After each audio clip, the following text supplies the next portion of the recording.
Have you ever heard of the blind man and the elephant? A group of blind men approach an unknown animal. None of them are aware of its shape and form, so they decide to understand it by touching it. The first person whose hand touches the trunk says, "This animal feels like a thick snake." For the second person whose hand feels its ear, "It feels like a fan." The third person says, "The elephant is a tree trunk." The fourth, who touches its tail, says, "It's a rope," and so on. They then describe the elephant based on their limited experiences, and their experiences are all different from each other. They then suspect that the other person who is then sharing their experience is dishonest, and therefore it comes to blows because they all have experienced a different version of reality. The moral of the story is never assume that your perspective of reality is true, and never assume that the perspective of your counterpart is complete. Only by collaborating and exchanging different perspectives, you will be able to complete the puzzle of reality as it is and benefit from it. The most important thing that this parable teaches us is that reality is not based on one truth. Reality has different perspectives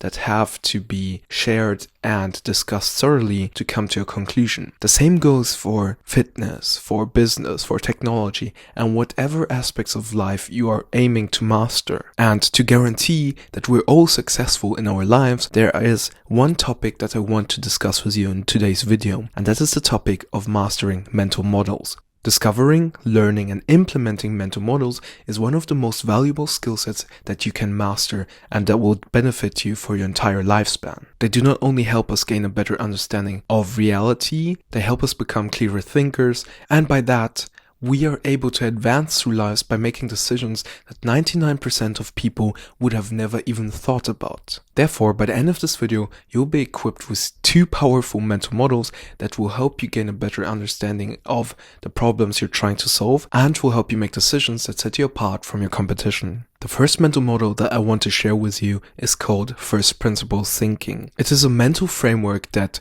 ancient philosophers like Socrates or billionaires like Elon Musk used to solve big problems and make advancements where other people hold themselves back by conventions and limiting beliefs. Imagine if someone who never studied rocket science suddenly reinvents the way rockets work after 50 years of expert conventions. The someone I'm talking about is the aforementioned Elon Musk. Together with his team and first principles thinking, he not only taught himself what the core fundamentals of rockets are, but where to find leverage where other people haven't ever searched before. By applying first principles thinking, he did not limit his beliefs based on what experts thought was possible or not, but he dared to think outside of the box. This is what truly sets him apart from other people. And this is something that is not only achievable by Elon Musk, but also by you and me.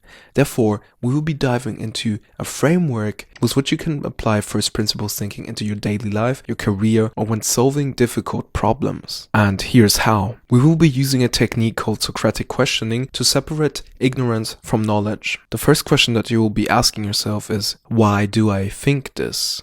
Second of all, how do I know this is true? Third of all, can I back this up? Fourth of all, what do others think? What's the worst case scenario if I'm wrong? And what are my conclusions that I can draw from the series of questions? By applying these questions to the problem you're trying to solve, you gain a meta understanding of what is truly important when tackling that specific problem, and you distance yourself from ignorance or limiting beliefs that you might have gained through your upbringing or through hanging out with people that are thinking inside of boxes. Therefore, you're able to understand and find opportunities in areas people would have never even searched to begin with. And for you to truly benefit from first principles thinking, I want to invite you to write down the series of questions and try to solve a problem that you're facing right now in your personal, professional, or any other aspect of your life. And if you have already gained any value from this video, make sure to leave a like and subscribe to our channel to never miss insights that might help you on your journey to becoming a better thinker. The second mental model that I want to share with you is called second order thinking.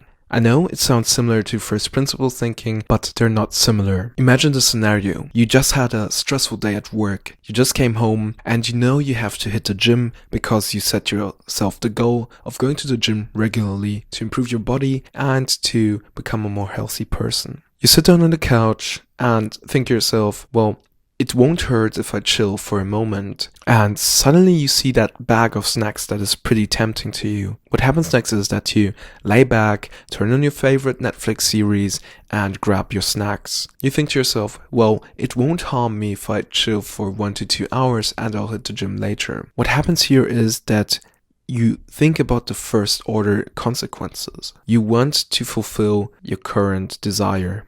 And your current desire is to relax a bit, to just lay back and recover a bit from your stressful day. The consequence of this action is that you are delaying the hard decision. And as we all know, making hard decisions is the solution to having an easier life in the future. By delaying the hard decision and making the easy decision to relax a bit, you're then creating a harder scenario for you later on that evening when it's about bedtime and you have to decide, well, should I continue relaxing or should I just go and hit the gym right now, even though it's already late? And the moment you start getting into a habit of delaying hard decisions, you create a future for yourself that is hard and not easy by making hard decisions that feel hard in the moment, but will lead to a more disciplined and more healthy life in the future. But here is where second order thinking can help you break this bad habit cycle. By second order thinking, you don't rely on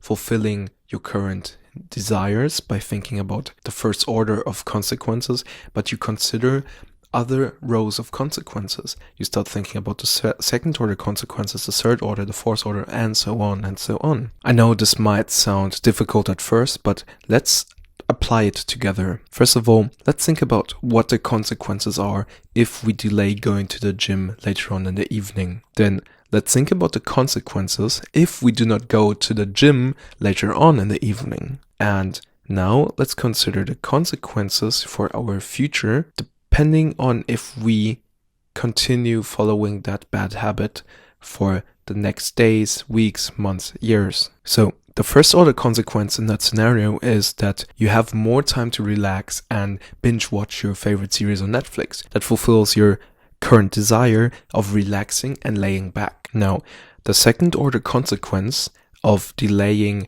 your fitness session later on in the evening is that you are creating a scenario where the likeliness of you going to the gym is pretty low. This means that you are then faced with a pretty hard decision and therefore, let's say you won't be going to the gym that day. The third order consequence then is that you spiral back to bad habits that then lead to more unhealthy habits like binge eating, losing focus on why you wanted to prioritize fitness in the first place. And the fourth order consequence of that scenario is that because you did not prioritize your health and fitness at a young age, 20, 30, 40 years later, you start to suffer from unfavorable health conditions such as high blood pressure, diabetes, and obesity. In total, that would then shorten your lifespan by a couple of years. And not only that, it will also decrease your quality of life because you will have to deal with an unhealthy body. Recapping on second order thinking, it is about thinking about the consequences of your actions.